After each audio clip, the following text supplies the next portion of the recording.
तो बेटे ऑलरेडी हमने ना जनरल इक्वेशन ऑफ वेव पढ़ ली और डिफरेंशियल इक्वेशन, ठीक है। तो 1 मार्क पेपर क्वेश्चन आता है write down the differential equation of wave motion, ठीक है बेटे उधर के बैठ। अच्छा नेक्स्ट टॉपिक है इंटेंसिटी। इंटेंसिटी कोई टॉपिक ये नहीं है कि सिर्फ +1 तक ही रिलेटेड रहेगा, +2 में जहां जहां एनर्जी होती है वहां इंटेंसिटी होती है।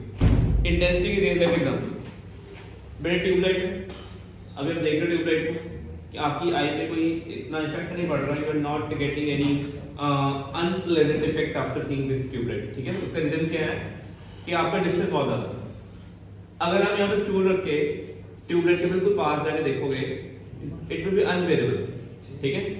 तो ये प्रॉपर नहीं होगा, प्रथम बैठ जाओ, ठीक है। तो अगर आप ट्यूबलाइट के बिल्कुल पास आके खड़े हो जाओगे तो व्हाट विल यू ऑब्जर्व, आपकी आई पे ना बहुत ज्यादा क्या होगा, स्ट्रेन आएगा, स्ट्रेस आएगा, प्यूपिल बिल्कुल ही कंस्ट्रिक्ट कर जाएगा। It is unbearable to see the tubelight from very close distance.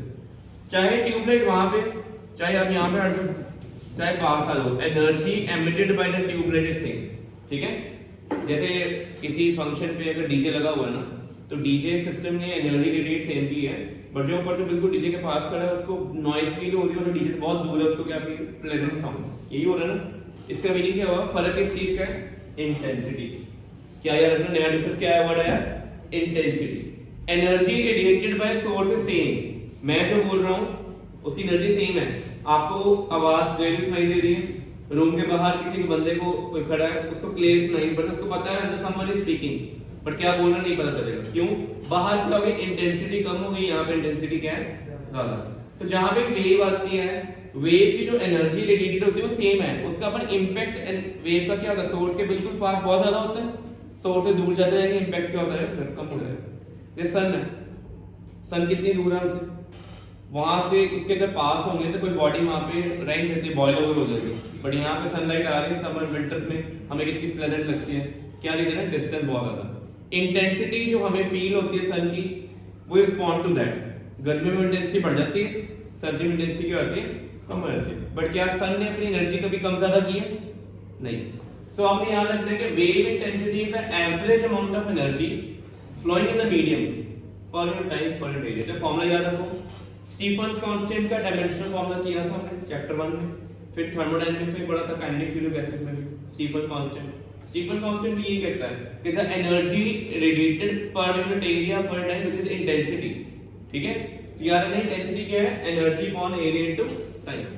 देखो ट्यूबलाइट का आपके टेबल तक वहां से लाइट आने का टाइम ज्यादा होगा कि अगर बिल्कुल यहाँ पे ट्यूबलाइट के पास चले जाओगे तब टाइम ज्यादा होगा। बताओ टाइम ज्यादा कब होगा, व्हेन टाइम इज मोर। बेटे पेपर इधर रख के इधर आओ, बैठो आराम से, पेपर पढ़ा दे मैंने, ऐसे रख दे टेबल पे रखो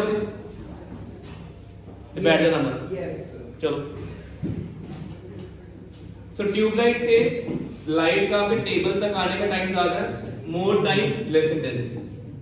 समर्स में सन क्या होता है, पास में होता है, टाइम कम हो जाता है इंटेंसिटी, और विंटर्स में क्या होता है, टाइम ज्यादा हो जाता है, इंटेंसिटी क्या होती है, कम हो जाती है, ठीक है। तो ये आपने याद रखना है। अब इंटेंसिटी किस पे डिपेंड करती है, वेव की। एमसीक्यू कॉपी पे लिखो, फॉर ए वेव, ये जनरल फॉर्मूला था, और वेव के लिए इंटेंसिटी किस पे डिपेंड करती है, एम्पलीट्यूड के स्क्वायर के ऊपर। मोर द एम्पलीट्यूड, अगर एम्पलीट्यूड 2 टाइम इंक्रीज कर दिया आपने किसी वेव का तो उसकी इंटेंसिटी 4 टाइम इंक्रीज होगी। अगर एम्पलीट्यूड 3 टाइम इंक्रीज किया है तो इंटेंसिटी 9 टाइम, ठीक है। 1 मार्क एमसीक्यू लिखो, 1 मार्क एमसीक्यू आएगा फॉर्मूले के ऊपर। और इंटेंसिटी क्या है, देखो एरिया का फॉर्मूला क्या होता है, पाई आर स्क्वायर होता है सर्कल के लिए, स्फीयर के लिए क्या होता है, 4 पाई आर स्क्वायर। स्क्वायर है ना, डिस्टेंस स्क्वायर। अगर आपने ट्यूबलाइट और आप पे डिस्टेंस अगर 5 मीटर है, आपने डिस्टेंस क्या कर दिया, डबल कर दिया। ट्यूबलाइट से कितने चले गए, 2 टाइम्स ज्यादा डिस्टेंस चले गए, इंटेंसिटी कितनी हो जाएगी, 4 टाइम्स ज्यादा होगी, 4 टाइम्स कम हो जाएगी, 4 टाइम्स कम हो जाएगी। ये दोनों फॉर्मूले बड़े important. If you are moving away from the source, the intensity reduce. लिख लो कॉपी पे। If you move away from the source, intensity of the wave decreases. ठीक है, ये वाला फॉर्मूला साथ में लिखना है। एमसीक्यू क्वेश्चन आते हैं इसके ऊपर, +2 में भी आएंगे, तो याद रखना जब +2 में हम लाइट चैप्टर पढ़ेंगे ना, उसमें ये फॉर्मूला दोबारा से देखेंगे। इंटेंसिटी का डायमेंशनल फॉर्मूला, यूनिट क्या आएगा, power upon area, what per metre square. क्या आएगा, वॉट पर मीटर स्क्वायर, ठीक है। फिर वेलोसिटी ऑफ ट्रांसवर्स वेव, ये किस फॉर्मूले में कॉपी पे लिखो, वेलोसिटी ऑफ ट्रांसवर्स वेव। हमारे रियल लाइफ में जो ट्रांसवर्स वेव डेवलप होती है वो स्ट्रिंग में होती है। स्ट्रिंग पता ना, टाइट स्ट्रेट स्ट्रिंग हो, उसको एक एंड से डिस्टर्ब करो, वेव यहां से यहां जाएगी, डिस्टर्ब कर देगी। कितनी स्पीड से जाएगी ये? इसमें डी क्या है? टेंशन। टेंशन कौन सी स्ट्रिंग में डेवलप होती है, स्ट्रेच स्ट्रिंग में कि लूज में? अगर आप एक स्ट्रिंग को टाइट करके दोनों एंड्स पे बांध दोगे वो स्ट्रेच हो जाएगी, उसको एक एंड से डिस्टर्ब करोगे, टेंशन कितनी डेवलप होगी? टी। और एम क्या है यहाँ पे? It is not mass, it is mass per unit length. क्या याद रखना, ये क्या है? मास पर यूनिट। इसको बोलते हैं क्या है? Linear mass density. क्या कहते हैं इसको? Simple mass density mass upon volume है, बट ये क्या है? लेंथ के ऊपर। It is linear mass density. तो ये फॉर्मूला याद रखना आपने। अब आप बताओ टेंशन स्ट्रिंग में फाइंड आउट कर सकते हो using Newton's law. Newton's law में किया था ना हमने, स्ट्रिंग का मास अगर 5 kg है और लेंथ अगर 100 मीटर है, तो क्या मास पर यूनिट लेंथ में हो सकता है कि नहीं हो सकता? 5/100। यूनिट ध्यान रखते हैं, टेंशन का ऐसा यूनिट क्या होगा?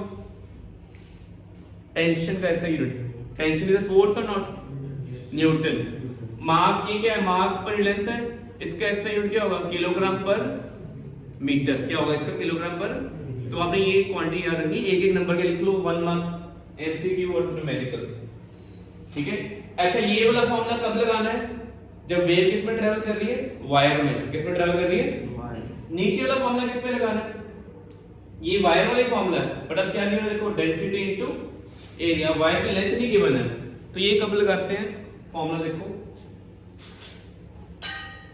आपको ये क्या था? एम मैंने क्या बताया आपको? टोटल मास और लेंथ बताया ना। मास को लिखते हैं डेंसिटी इनटू वॉल्यूम, लिख सकते हैं। और अगर स्प्रिंग का वॉल्यूम निकालना है, स्प्रिंग सिलेंड्रिकल होती है ना, सिलेंडर का वॉल्यूम क्या होता है? Pi r square into l upon l. Length दस कट गई, ये क्या बन गया उसका? Area of cross section. तो जो स्मॉल एम है इट इज रो ए। तो ये भी क्वेश्चन, ये फॉर्मूले भी आ सकते हैं पेपर में, कि आपको बताया हो कि पेपर में लिखा होगा तो formula is correct for the calculation of wave velocity in spring. एक तो ये है, एक ये है। ये कब यूज करना है? जब आपको डेंसिटी पता, मान लो ये कॉपर की वायर है, कॉपर की वायर का रेडियस एरिया, उसे एरिया निकल जाएगा पाई आर स्क्वायर से, और डेंसिटी गिवन हो गया। अगर कॉपर की वायर का मास गिवन है, लेंथ गिवन है, तो ऊपर वाला फॉर्मूला। ये दोनों फॉर्मूले स्ट्रेच्ड स्ट्रिंग पे लगने, ठीक है। किस पे लगने? स्ट्रेच्ड। ये वाली डायग्राम याद है? ये पुली वाले क्वेश्चन किए थे ना हमने जब न्यूटन लॉ किया था, हमने सिंपल लगा था, वेट हैंग कर रहे हैं, टेंशन निकाल दो, एक्सेलरेशन निकाल दो, ये करते थे, इक्वेशन मोशन बनाते थे ना। अब इस केस में क्या किया, ये वेट हैंग कर रहा है, वो कहेंगे इसको हल्का सा खींच के ना ऐसे करके डिस्टर्ब कर दिया। जब इसको डिस्टर्ब कर देंगे तो क्या होगा? इसमें वेव ट्रैवल करेगी, या इसको ऐसे फिंगर से ऐसे कर दो, वेव ट्रैवल करेगी, तो कहेंगे कि उस वेव की स्पीड निकालो। इस इक्वेशन में टेंशन कैसे निकालोगे बताओ? अगर ये स्टिल है, मूव नहीं कर रहा, तो इसकी इक्वेशन मोशन में टेंशन कितनी आएगी? T equal to capital M. T निकल गया। ये जो कैपिटल एम है ये स्ट्रिंग का मास है कि बॉडी का? स्ट्रिंग का तो नहीं है ना, स्ट्रिंग का अलग से मास गिवन होगा आपको, उसकी लेंथ गिवन होगी, फिर डिवाइड करेंगे, ठीक है। बट वो तो पेपर में डायरेक्ट वैसे ही आ जाए, मास दिया हो उससे आप टेंशन निकाल लोगे, और स्ट्रिंग का मास आपको क्या करना पड़ना है? You have to calculate it, ठीक है। अच्छा देखो आगे फॉर्मूला लिखा हुआ है ना, T equal to m formula बन गया। तो स्ट्रिंग के ऊपर कितने तरह के क्वेश्चन आते हैं? 3 तरह के, तीनों फॉर्मूले बता दिए, ठीक है। लग गया पता? ठीक है। नेक्स्ट, अच्छा ये अब साउंड की बात आ गई। अभी कौन सी वेलोसिटी बात कर रहे थे? स्ट्रिंग में जो ट्रैवल करती है, ठीक है। अब किस पे बात करेंगे? साउंड। साउंड किस पे ट्रैवल करती है? एयर में, लिक्विड में और सॉलिड्स में। जनरल फॉर्मूला देखो, speed of longitudinal wave depend upon elasticity. ये ई क्या है? इलास्टिसिटी। बेटे अगर सॉलिड्स की बात करेंगे यहाँ पे यंग मॉडुलस होगा, अगर लिक्विड्स की बात करेंगे तो कौन सा मॉडुलस होगा? Bulk modulus. एयर का तो आना ही नहीं। नीचे रो क्या है? रो क्या होता है? डेंसिटी। किसकी डेंसिटी? जिस मीडियम की बात कर रहे हैं। एयर है तो ये, पानी है तो पानी, ठीक है। अच्छा लिक्विड और गैस में बल्क मॉडल लिखा होना नहीं, लिखो लिखा ना, मेंशन किया ना, कॉपी पे लिखो जल्दी। लिक्विड गैस में कौन होता है? Bulk modulus. सॉलिड में कौन होता है? Young modulus. तो फॉर्मूले हमने याद रखने हैं। देखो 3 फॉर्मूले लिखे हुए हैं, तीनों को याद होना चाहिए। सॉलिड में डायरेक्ट है y बाय रो, लिक्विड में b बाय रो है, बट गैस में एक फॉर्मूला थोड़ा चेंज आता है, उसमें gamma p by rho. Gamma याद है सभी को? क्या होता है gamma? Equal to gamma Cp by Cv। Monatomic gas के लिए गामा कितना होता है? 5/3 और डाई के लिए 7/5। ऐसे चलते रहते हैं ना आगे। डिग्री ऑफ फ्रीडम नोट करते हो। इक्विपार्टीशन जरूर पढ़ना। इक्विपार्टीशन लॉ करते हैं थर्मोडायनामिक्स में, तब जाके हमें गामा के बारे में पता चलता है, ठीक है? तो एयर में गामा P क्या है? प्रेशर। जैसे अभी एटमॉस्फेरिक प्रेशर नोट करोगे रूम पे, गामा अगर अच्छा बताओ हमारे एटमॉस्फेयर में 99% गैसेस कौन सी हैं? मोनोटॉमिक है कि diatomic? Diatomic. 21% I think oxygen है और 78% है नाइट्रोजन। तो हम बेसिकली एटमॉस्फेरिक रूम में अगर एयर की बात करेंगे तो कौन सी गैस होगी? डायटोमिक। उसके लिए गामा कितना होगा? 7/5। इस रूम में प्रेशर कितना होगा? नोट कर लेंगे एटमॉस्फेरिक प्रेशर। और एयर की डेंसिटी कितनी होती है पता है किसी को? 1.293 किलोग्राम पर मीटर क्यूब। कितनी होती है? 1.293 kilogram per metre cube at 25 degree centigrade. अभी टेंपरेचर 25 नहीं है ना, अभी 7-8 के राउंड होगा, ठीक है? तो वो आपको टेबल पे चार्ट अवेलेबल मिलेगा लैब में, जिसमें लिखा होगा कि इस टेंपरेचर पे जी इतनी इंटेंसिटी होती है, इतने पे इतनी होती है। वैल्यू पुट करोगे इस रूम में मेरी साउंड की स्पीड कितनी है मिल जाएगी। अच्छा बताओ अगर प्रेशर बढ़ जाए साउंड की स्पीड क्या हो जाएगी? बढ़ जाएगी ना। अगर डेंसिटी बढ़ जाए मीडियम की, इस रूम के अंदर एयर की डेंसिटी कैसे, मीडियम की डेंसिटी कैसे बढ़ेगी?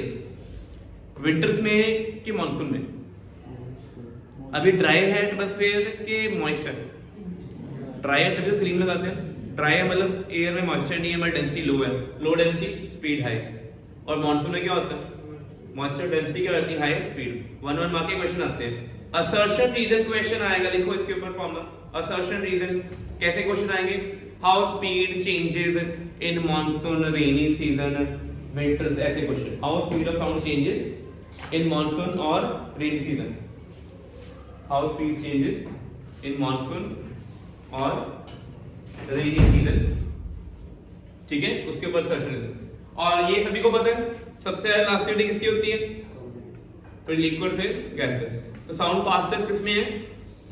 एल्यूमिनियम में नियरली 6000 मीटर पर सेकंड स्पीड होती है, एयर में 340 मीटर पर सेकंड, ठीक है? याद रखना है, एयर में 330 से 340 तक कुछ भी हो सकती है, और एल्यूमिनियम आयरन में 5500 से 6500 तक कुछ भी होती है, ठीक है? तो ये अरेंज का ऑर्डर आता है पेपर में। Arrange the speed of sound in 3 different medium. Arrange the speed of sound in solid, liquid and gas, ascending order, descending order। ये पेपर में आ सकता है क्वेश्चन, ठीक है? लिख लो इसको, ठीक है? ये क्लियर होगी चीज पहले। अब आगे साउंड वेव, बड़ा सिंपल सा क्वेश्चन। इंफ्रासोनिक साउंड वेव कौन सी होती है पता है किसी को? हमारा ह्यूमन एयर होता है ना, हमारे ह्यूमन एयर की ऑडिबल फ्रीक्वेंसी कौन सी पता है? 20 हर्ट्ज से 20000 हर्ट्ज। लिख लो कॉपी पे। ह्यूमन एयर की ऑडिबल फ्रीक्वेंसी कितनी है? 20 हर्ट्ज टू 20000। एमसीक्यू क्वेश्चन आ सकता है ये। 20 हर्ट्ज से नीचे सुन सकते हैं हम? नहीं ना, वो कुत्ते बिल्ली सुन सकते हैं, ठीक है? सही बात है, ठीक है? और 20000 हर्ट्ज से ज्यादा सुन सकते हैं हम? नहीं सुन सकते। तो sound which have frequency 20 hertz below कौन ही है? इंफ्रासोनिक। ऑडिबल कौन सी है? 20 से 20000 जो हम सुन सकते हैं। और अल्ट्रासोनिक कौन सी है? अबव 20000 हर्ट्ज से ज्यादा है। अल्ट्रासाउंड करवाते हैं ना, पता ना आपको? अल्ट्रासाउंड क्यों करवाते हैं? बोन का स्ट्रक्चर देखने के लिए, मसल्स को देखने के लिए, मसल्स को ऑब्जर्व करने। Because sound wave which can reflect back from muscle, वो कौन है? अल्ट्रासाउंड। और बोन से रिफ्लेक्ट बैक करने वाली कौन है? एक्सरे, ठीक है ना?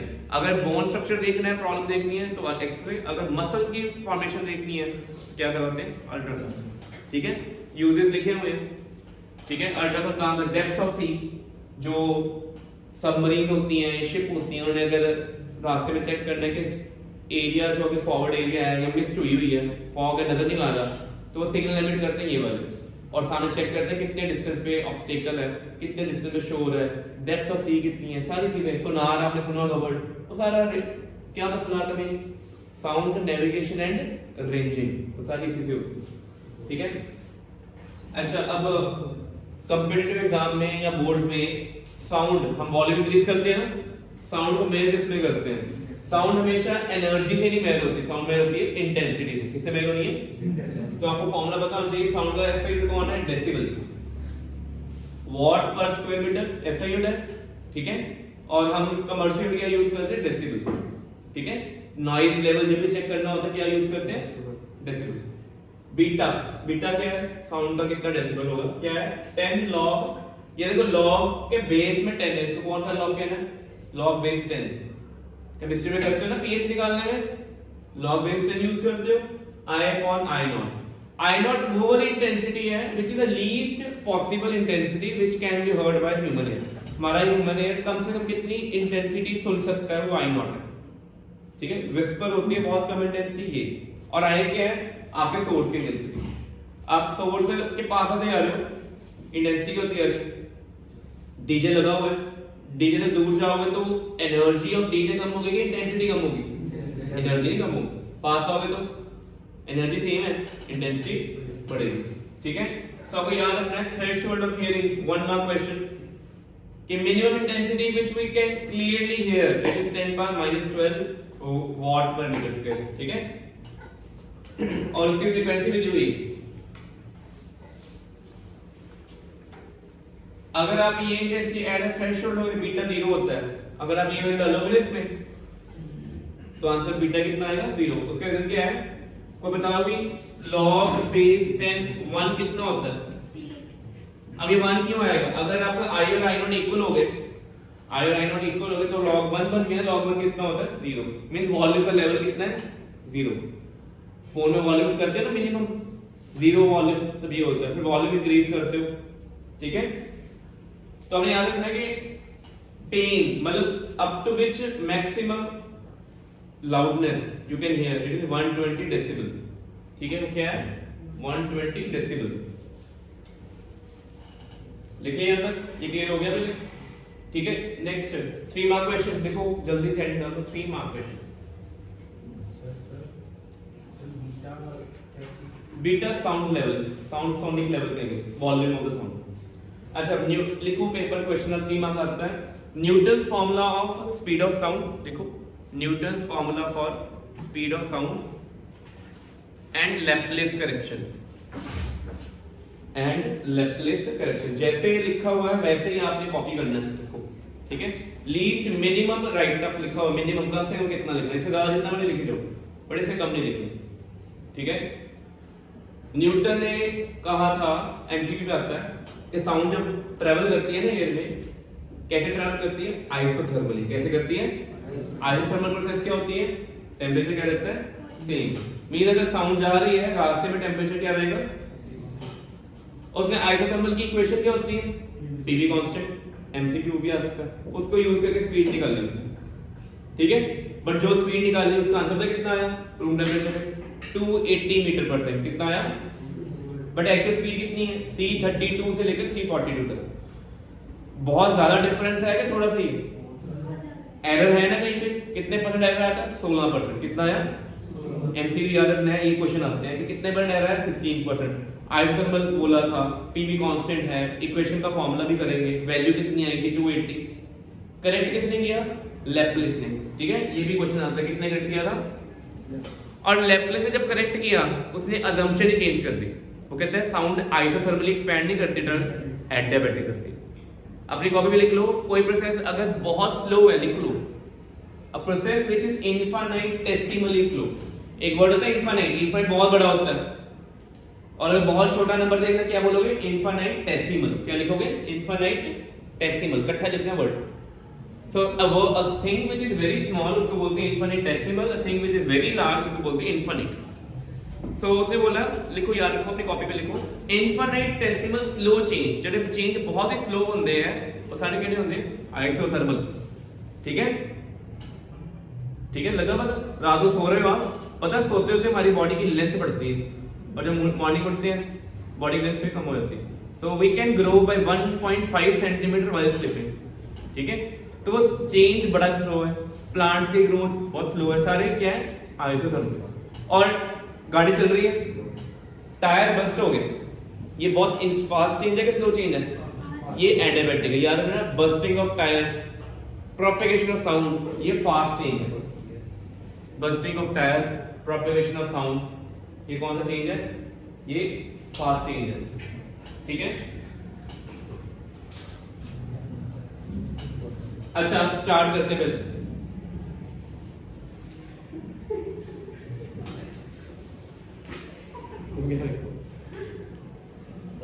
चलो बेटे देखो, न्यूटन ने पहले बता दिया आपको, ये कंडीशन याद है सभी को। पीवी कांस्टेंट, डिफरेंशिएट करेंगे, कांस्टेंट का डेरिवेटिव कितना होता है? अच्छा दो क्वांटिटीज को इकट्ठे डिफरेंशिएट करने क्या करोगे? अगर dpv है, डबल पता डेरिवेटिव का फॉर्मूला? Yes sir. क्या होता है? पहले p को छोड़ दिया, v को कर दिया, फिर v को छोड़ दिया, p को कर दिया, ठीक है। तो यहां तक आ गए, इनको रीअरेंज करके यहां तक पहुंच गए। ऊपर क्या है? dp क्या है? Excess pressure. क्या है? Excess pressure means stress. क्या है ये? स्ट्रेस। प्रेशर में चेंज आया मतलब स्ट्रेस लग गया। नीचे क्या? Change in volume, original volume, ये वॉल्यूमेट्रिक स्ट्रेन है। बताओ भी, स्ट्रेस ओवर वॉल्यूमेट्रिक स्ट्रेन कौन होता है? Stress over volumetric strain bulk modulus. But ये कौन सा बल्क मॉडुलस है? आइसोथर्मल। और किसके इक्वल है? p के इक्वल। स्पीड ऑफ साउंड का फॉर्मूला क्या था एयर में? बल्क मॉडुलस और डेंसिटी। बल्क की जगह क्या पुट कर दिया? प्रेशर। आगे यहां तक नोट कर लिया यहां तक। अच्छा अब क्या करना है? अभी हम रूम टेम्परेचर पे मान लो हूं, जैसे जब मार्च आएगा ना, मार्च अर्ली मार्च का टेम्परेचर होगा 25 के फर्स्ट 10 डेज में नियरली, ठीक है। तब एटमॉस्फेरिक प्रेशर कितना होता है आपको पता है किसी को? 1.013 10 पावर 5 पास्कल। कितना होता है? 1.013 10 पावर 5। और डेंसिटी ऑफ एयर कितनी होती है? 1.293। लिखिए ना, सेम वैल्यूज पुट करो। आपने सॉल्व नहीं करने पे ऐड ना, वैल्यूज पुट करनी, आंसर लिख देना। 280 आ गया। क्या ये एक्यूरेट स्पीड है? नहीं है। तो ये वाली स्पीड भी याद रखनी है, ये वाला फॉर्मूला भी याद रखना है। ये स्टेप सिर्फ यही है मेरे, ठीक है। 3 मार्क्स 5 मार्क्स तक का क्वेश्चन बनता है इसके ऊपर, ठीक है। तो एक्चुअल स्पीड कितनी थी? 332। आई कितनी? 280। बेटे कॉपी पे लिखो, जल्दी करो, इसको नोट करो, ये स्टेप सारे, ये सारे पता होने नहीं आपको। वैल्यू तो याद रखनी है आपने। एयर की डेंसिटी एग्जामिनर ने चेक करना है कि आपने सब्स्टिट्यूट किए कि नहीं। सॉल्व करके क्या निकाला दैट्स अनदर थिंग, वहां से डायरेक्ट लर्न होगा, ठीक है। वो प्रूव नहीं करना। करे नोट यहां तक, ये लिखो। सो आंसर न्यूटन फॉर्मूला से करेक्ट नहीं आया। न्यूटन ने assumption जो लिया वो इनकरेक्ट है assumption। So this means we have to do something extra, we have to add some new condition into it, ठीक है। तो साउंड स्लो ट्रेवल करती है कि फास्ट ट्रेवल करती है? तो वो आइसोथर्मल नहीं करती, वो कैसे ट्रेवल करती है? एडियाबैटिकली। तो करेक्ट किसने किया ये? लैप्लेस ने। अब आगे जल्दी शुरू हो जाओ, जल्दी लिखो, लैप्लेस करेक्शन, ठीक है। तो लैप्लेस ने क्या कहा? साउंड ट्रेवल्स एडियाबैटिकली, ठीक है। लिखो एडियाबैटिक इक्वेशन क्या होती है, ठीक है। अब पीवी गामा का डेरिवेटिव कोई बताया कि x पावर n का डेरिवेटिव क्या होता है? तो मींस आपको ये पता है dd x of x power n क्या होता है?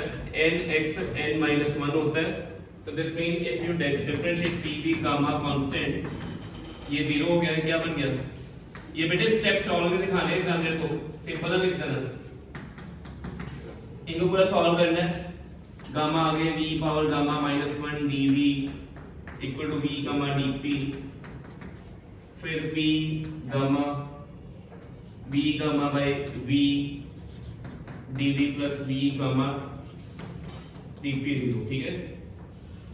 ये 3 स्टेप करो, रीअरेंज करो और देखो दोबारा से सेम थिंग आ गई, बस p के साथ क्या मल्टीप्लाई होगा? गामा मल्टीप्लाई होगा, ठीक है। बाकी सब सेम है। तो P के साथ गामा आ गया, लिखो कॉपी पे।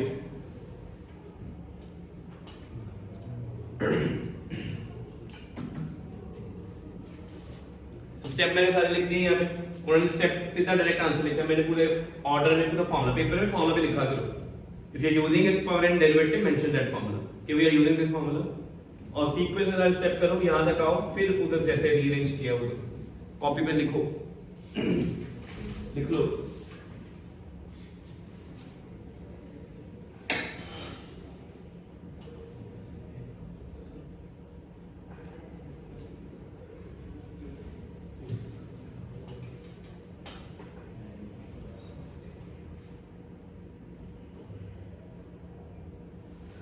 तो फाइनली बी की जगह हम बी एडियाबैटिक डाल देंगे, गामा बी। हमारी 99% गैसेस कौन सी एटमॉस्फेयर में? डायटोमिक या मोनोटोमिक? डायटोमिक। कितना होता है डायटोमिक का गामा? 7/5 1.4। कितना आएगा? 1.4। वैल्यू डाल देंगे 1.4 और सॉल्व करेंगे, आंसर आ जाएगा। ठीक है, ये हो जाएगा। ठीक है, फिर 3 मार्क क्वेश्चन है। आगे देखो, ये फैक्टर अभी मैंने बताया कि डिस्कस किए। देखो साउंड किन पे डिपेंड करता है? साउंड डिपेंड करता है प्रेशर पे, किस पे डिपेंड करता है? डेंसिटी पे और गामा पे। एटमॉस्फेयर में 99% कंपोजिशन तो चेंज नहीं कर सकते, गामा तो सेम रहेगा।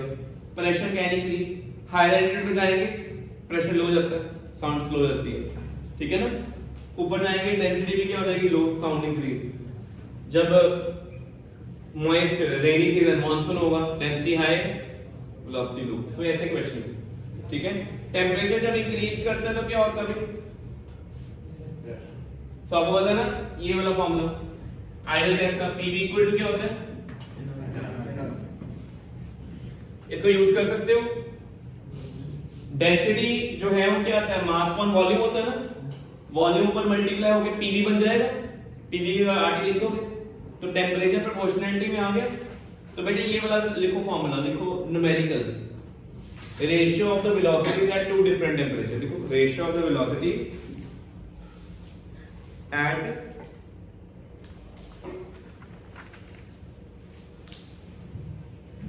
two different temperature. Ratio of the velocity at two different temperature. ठीक है, बेटे लग गया पता? Ratio of velocity at two different temperature. कुछ भी नहीं होगा, बस ध्यान रखना केल्विन से आंसर निकालना, डिग्री सेंटीग्रेड से आंसर। जे टेंपरेचर डिग्री से 273 ऐड करना पड़ेगा। इट इज नॉट 27 डिग्री तो 27 पुट करो, यू हैव टू 300। अगर 27 डिग्री से टेंपरेचर 127 डिग्री हो गया तो पहला टेंपरेचर होगा 300, सेकंड होगा 400, ठीक है। तो यह मतलब फॉर्मूला है। फिर डेंसिटी तो क्लियर हो गया। अच्छा बेटे ग्राफ वाला ड्रॉ करना, तो बेटे देखो पेपर में एग्जामिनर ना बहुत चुस्त है, ठीक है। तो उन्हें एक आधा क्वेश्चन ग्राफ वाला पाना होता है। ध्यान रखना कि ग्राफ देखो, दोबारा बता रहा हूं। अगर वेलोसिटी टेंपरेचर की 1/2 पावर पे डिपेंड करता है, पहला ग्राफ तो ये बनता है अगर टेंपरेचर की पावर रूट में ही ग्राफ आ जाए, रूट में ही आ जाए तो स्ट्रेट लाइन। पता लगे क्यों? क्योंकि क्वांटिटी सेम है, ठीक है। रूट टी में 0 से ज्वाइन नहीं करना, टेंपरेचर 0 केल्विन अचीव नहीं हुआ अभी तक, ठीक है। यही ग्राफ अगर इसको स्क्वायर कर दें, 20 के प्रोपोर्शनल टेंपरेचर, एक की डिग्री 1 है कि 2 है, कौन सा ग्राफ होगा ये? एक की डिग्री 1, दूसरे की 2, पैराबोला। कौन सा पैराबोला? देखो कैसे बन सकता है। B is plotted along y axis, T plotted along y square x, तो y square x वाला ग्राफ ये होता है ना। y square proportional to x right handed parabola ऐसे होती है, बट हम नेगेटिव में वेलोसिटी ड्रॉ नहीं करेंगे, ठीक है। ग्राफ क्लियर हो गए पहले दोनों? बेटे पेपर से आता है ग्राफ। दूसरा ग्राफ डेंसिटी। डेंसिटी में बताओ कैसा ग्राफ आएगा? इनवर्स की क्वेश्चन है नहीं, रेक्टेंगुलर। हाँ क्या बोला था? हाइपरबोला। रेक्टेंगुलर हाइपरबोला ये। और अगर स्क्वायर कर देते हो, सभी कुछ हाथ पर है, स्टीपनेस बढ़ जाएगी ग्राफ की। रहना इनवर्स है बट और स्टीप हो जाना है, ठीक है। तो ये एक एक नंबर के क्वेश्चन है, ये आए हुए पेपर में, ठीक है, तभी मैं करवा रहा हूँ। ठीक है, आपको ग्राफ तो सारे आने चाहिए। लर्न करो बेटे, ऑन द स्पॉट तो कभी कुछ नहीं होता। ऑन द स्पॉट तो फेल होते हैं बच्चे, ये तुम हुए हो। ठीक है, चलो आगे, इफेक्ट ऑफ ह्यूमिडिटी।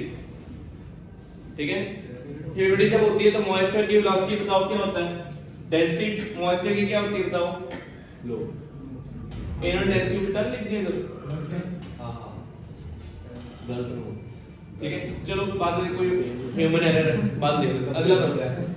अच्छा बेटे, इफेक्ट ऑफ फ्रीक्वेंसी सुनो इधर, इफेक्ट ऑफ फ्रीक्वेंसी फॉर्मूले में फ्रीक्वेंसी कहीं आया नहीं है। ठीक है, फ्रीक्वेंसी मतलब क्या होती है, फ्रीक्वेंसी हाई होगी तो वॉइस क्या होती है, तिखी हो जाती है। ठीक है, फ्रीक्वेंसी लो हो तो कोर्स वॉइस होती है। ठीक है, sound of any frequency will travel through given medium same velocity, depend नहीं करती। तो किसी की फ्रीक्वेंसी साउंड सोर्स की हाई है, किसी की लो है, स्पीड क्या रहेगी, सेम। याद रखना है, पेपर में अगर आ जाए how frequency affect the speed of sound, it doesn't affect sound. ठीक है, हां वेलोसिटी ऑफ मीडियम बेटे ये क्वेश्चन आता है। देखो मैं बोल रहा हूं, सुनो, साउंड इधर जा रही है, विंड भी इधर जा रही है, तो स्पीड क्या हो जाएगी, इंक्रीज। साउंड इधर जा रही है, विंड अपोजिट आ रही है, इतना पड़ा। ये देखो विंड की स्पीड इधर है, ऑब्जर्वर कहां पे, यहां पे, सोर्स यहां पे, साउंड ऑब्जर्वर के बीच आ रही है, विंड इधर ब्लो कर गई। विंड का कंपोनेंट तो क्या हो गया, w cos theta. w cos theta फिर एडेड इनटू v और सब्ट्रैक्टेड, एडेड, तो स्पीड ऑफ साउंड। अगर विंड इधर चलती तो w cos ने इधर जाना था, उसे साउंड की स्पीड को क्या करना था, अपोज करना था। तो ये डायग्राम ड्रॉ करो और फॉर्मूला लिखो जल्दी। ऊपर हेडिंग डालो, effect of velocity of medium, effect of velocity of medium, ये इफेक्ट लिखो, जल्दी करो, लिखो।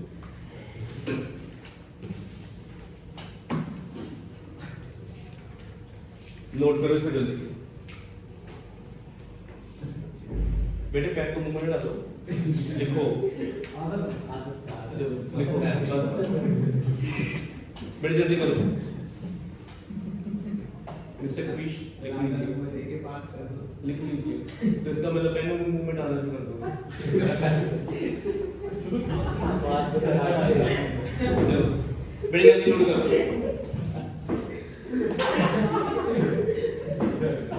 चलो कर ले नोट बेटे। यहां तक हो गया, आगे equation of plane progressive wave हम टॉपिक कल करेंगे, आज नहीं करेंगे बेटे। ठीक है।